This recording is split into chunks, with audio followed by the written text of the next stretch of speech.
बिस्मिल्लाहिर्रहमानिर्रहीम। स्टूडेंट्स, आज हम पढ़ेंगे जो जनरल परवेज़ मुशर्रफ थे उनके जो इक़दामात है, यानी उनका जो खुशहाली का नज़रिया था उसके बारे में आज हम डिस्कस करेंगे। पीछे हमने सारा इनकी हुकूमत के बारे में पढ़ा कि कैसे इनकी हुकूमत आई और क्या क्या इक़दामात हुए, कौन कौन सी इस्लाहात हुई। लेकिन जो इनका मेन पहलू है जो कभी भी पहली हुकूमत ने किसी भी हुकूमत ने नहीं किया, उनमें से सिर्फ ये बात थे जिन्होंने जो रोशन ख्याली के नाम से एक नज़रिया उन्होंने मुतारफ़ करवाया था, यानी इस्लाहात की थी। जिन्होंने मुस्तफ़ा जो तुर्की के थे, मुस्तफ़ा कमाल अतातुर्क, उनके नज़रिया से मुतासिर होकर इन्होंने अपनाया था।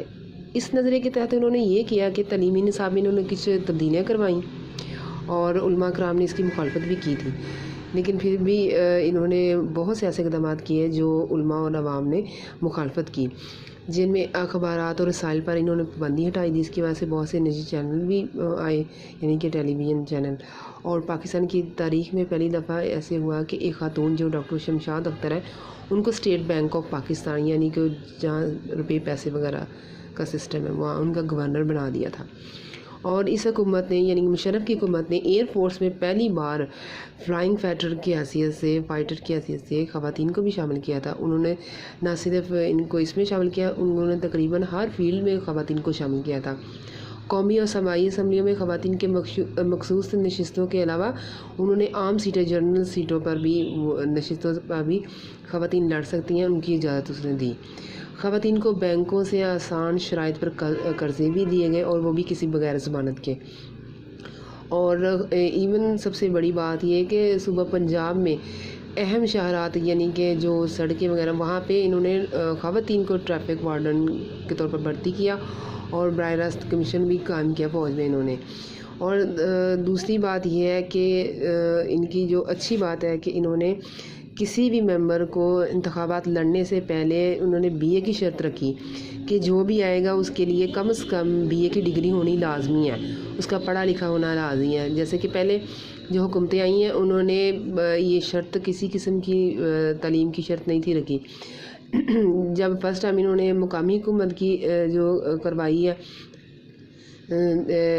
मुकामी हुकूमत का जो निज़ाम मुतारफ़ करवाया, उन्होंने वहाँ पे मैट्रिक का रखा, और यहाँ पे इन्होंने कम से कम कौमी असम्बली में आने के लिए या इंतखाबात लड़ने के लिए बीए की जो शर्त है या उसकी डिग्री या उसका बीए पास होना ज़रूरी है, उसको करार दिया कि ये बीए पास होना कम से कम बहुत ज़रूरी है।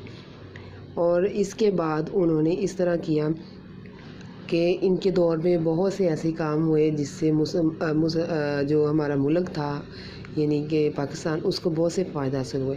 इनके दौर में ये हुआ कि जो रेलवे और पीआईए का निज़ाम है, यानी जहाज़ और रेलवे वगैरह, इनको लंबे अरसे तक जो खसारा होता रहा वो इनसे निकल आए थे। स्टील मिल्स ने भी इनको बहुत ज़्यादा फ़ायदा दिया था।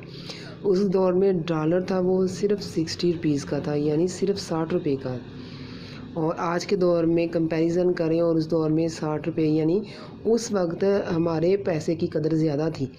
और जो हम IMF से कर्ज़े लेते थे, यानी हमारी हर आने वाली हुकूमत पाकिस्तान के लिए मुख्तलिफ इस्लाहात करती रही हैं, लेकिन उसमें सिर्फ अपनी आवाम को ही नहीं, बाहर के ममालिक, ये जो IMF है वो उससे कर्ज़े भी लेती रही है कि इस तरह मुख्तलिफ मंसूबे अपने मुल्क में तैयार किए जाएंगे जिससे मुल्क तरक्की की और खुशहाली का पर निसार उसका होगा, यानी कि मुल्क में तरक्की और खुशहाली आएगी।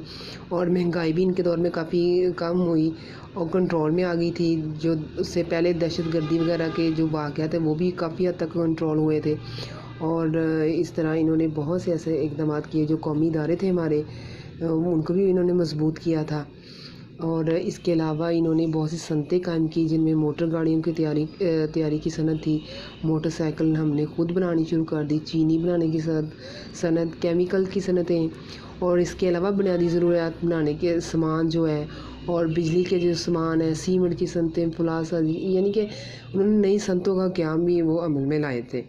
और निजी कारी का शोबा था उस पर भी बड़े अच्छे असर पड़े थे, असरात इनके पड़े थे कि निजी कारी से जो हुकूमत को आमदनी में उसमें इजाफ़ा बहुत ज़्यादा हुआ था, और इससे हुकूमत को, इदारों को चलाने के लिए इनका बोझ ख़त्म हो जाता है, वो कम हो जाता है। اس کے علاوہ انہوں نے کچھ ایسی اقدامات ان کے ایسے ہوئے یا انہوں نے کیے جو عوام اور علماء کے نزدیک انہوں نے غلط کیے، عوام اور علماء ان کے خلاف تھی۔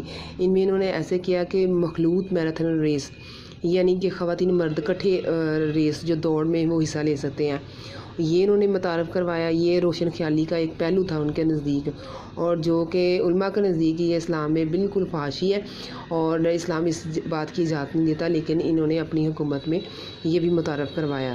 اور دوسرا انہوں نے لال مسجد کا اور جامعہ مسجد حفصہ کا واقعہ، اور پھر وہ بھی ان کے خلاف آیا۔ اور اس کے علاوہ انہوں نے جو ڈاکٹر عبدالقدیر تھے ان کو نظر بند کر دیا تھا امریکہ کے کہنے پہ۔ یعنی کہ کچھ ایسی حکومتیں ہماری آتی رہی ہیں جنہوں نے، ہر حکومت نے کوئی نہ کوئی ایسے اقدامات کیے ہیں کہ جن سے ہم قرضے لیتے ہیں ان کی مالکی مان کے، تو وہ اس طرح کے اقدامات کرتے رہے ہیں اور اپنے یعنی کہ فائدے کے لیے وہ ملک کا نقصان بھی کرتے رہے ہیں کسی نہ کسی شکل میں، اور ہر حکومت کرتی رہی ہے ہماری۔ اس طرح مشرف نے بھی یہ 2-3 ایسے کام کیے تھے جس سے ان کا امیج تھا وہ عوام کی نظر میں بہت نیچے آ گیا تھا، جن کا بلندی جو گراف تھا وہ بہت نیچے آ گیا، اور عوام نے بہت غم و غصے کا اظہار کیا تھا۔ یہ اسپیشلی جو خواتین میراتھن ریس وغیرہ، یعنی کہ خواتین مرد وغیرہ یہ سارے مل کے دوڑ میں اکٹھے حصہ لے سکتے ہیں۔ اور پھر جب لال مسجد کا واقعہ ہوا تھا جس میں بہت سے طلباء اور اساتذہ جو مدرسے کے تھے وہ شہید ہوئے تھے، وہاں پہ دہشت گردی کا واقعہ ہوا تھا، اور ڈاکٹر قدیر کو جو ہمارے ایٹمی انرجی پاور کے جو ہیڈ تھے ان کو انہوں نے نظر بند کروایا اور کافی عرصے تک نظر بند رکھا۔ اس حوالے سے ان کے خلاف، اور ایون جو مشرف جب 2010 میں انتخابات، 2008 میں 2010 سے انتخابات سے پہلے 2008 میں جب بینظیر کا قتل ہوا تو جو پیپلز پارٹی کا جو رہنما تھے، جو صدر بعد میں بنے آصف علی زرداری، انہوں نے اس قتل کیس میں بھی مشرف کو انوالو کیا۔ تو اس لیے انہوں نے 2010 میں جب مشرف واپس آنا چاہے، ملک میں واپس آ کے دوبارہ انہوں نے انتخابات میں حصہ لینا چاہا تو اس سے پہلے وہ جا چکے تھے 2008 میں، وہ برطانیہ جا چکے تھے۔ اس طرح پھر جب ان کی حکومت آئی پیپلز پارٹی کی، انہوں نے برطانیہ کو کہا کہ مشرف کو ہمارے حوالے کر دیا جائے، ان پر کافی سارے مقدمات ہیں، لیکن برطانیہ حکومت نے ان کو واپس نہیں بھیجا۔ تو اس لیے پھر وہ دوبارہ 2010 میں سیاست میں آنا چاہتے تھے لیکن نہیں آ سکے، اور ان کی اس کے بعد طبیعت خراب ہونی شروع ہوگی اور وہ برطانیہ میں مقیم ہو گئے اور آج تک وہیں پہ ہیں۔ تو اسٹوڈنٹس، آپ لوگوں نے اسے اچھے سے یاد کر لینا، سمجھ لینا اور پڑھ لینا۔